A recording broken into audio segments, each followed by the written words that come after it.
สีพ้องมือนางเคยกว่าก่อนน้องอำบนคืนเมื่อวันหลังวันเฮาหักกันมาทางปีนางลืมใจเฮาซึ่งไงอย่าวนคืนวันอันเฮาหักกันนั้นสู่น้องนางสัมปอตัดสินใจยาว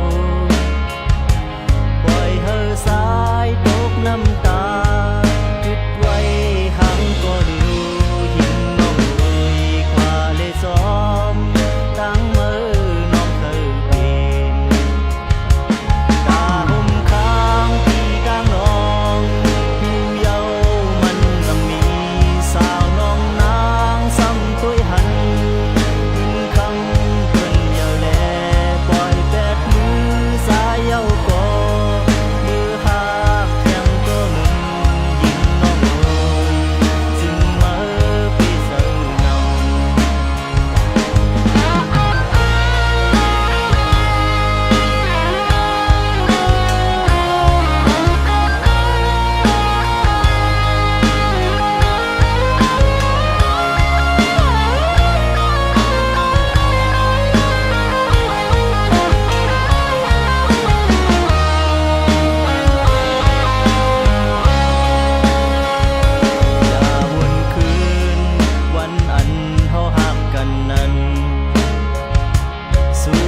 นา